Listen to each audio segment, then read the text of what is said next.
اور کو نہیں ملی ہے۔ اور رضیت بستٍ، مجھے اللہ نے 6 ایسی عطا کی ہیں چیزیں جو کسی اور نبی کو نہیں ملی تھی، اس میں سے جوامع الکلم بھی ملا تھا، یعنی کوتھا چھوٹا تر بیٹھا بیشی، یعنی بات چھوٹی لیکن اس کی تفسیر بہت لمبی چوڑی۔ یہ صفت بھی اللہ نے نبی پاک کا فرمایا تھا۔ تو نبی نے مثال دے کر سمجھایا کہ بتاؤ ایک آدمی ہے، اگر اس آدمی کے لاکھوں کروڑوں کی تعداد میں کالے کالے گھوڑے ہوں تو ان گھوڑوں کو پہچاننا بہت مشکل ہوگا، لیکن ان گھوڑوں میں اگر کچھ گھوڑے ایسے ہوں کہ جن کا آگے کا حصہ اور پیچھے کا حصہ، اس کے آگے کے پاؤں اور پیچھے کے پاؤں سفید ہو اور لال ہو، سفید ہو اور سرخ ہو، تو مجھے بتاؤ وہ مالک اپنے ان گھوڑوں کو پہچانے گا کہ نہیں پہچانے گا؟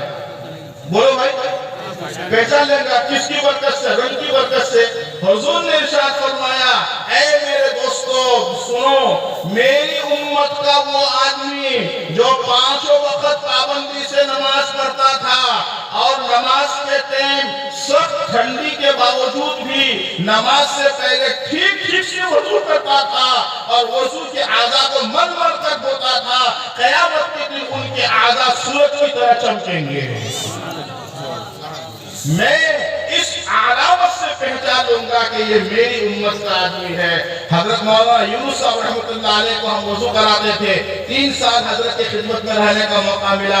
بخاری کے بعد حضرت آ کر کبھی کبھی وضو کرتے تھے، ہم بالٹی میں پانی رکھ کر ڈالتے تھے اور حضرت کا پیر ملتے تھے، تو حضرت کہتے تھے زور سے بولو۔ میں نے کہا حضرت پانی کہیں نہیں بچا، کہتے اور مل تاکہ کوئی جگہ خشک نہ رہ جائے۔ میں اب سمجھتا ہوں کہ ان کے دل میں کیا راز تھا، وہ جانتے تھے کہ سردی کے باوجود بھی مل کر دھونا، ایک بار بھی سوکھے نہ رہ جائے، قیامت کے دن یہی اعضاء وضو کے چمکیں گے۔ اور اسی سے میں پہچان لوں گا، چاہے وہ مکے کا ہو، وہ مدینے کا ہو، وہ بہار کا ہو، وہ بنگال کا ہو، وہ کہیں کا بھی ہو۔ کتنی اچھی علامت بتلایا۔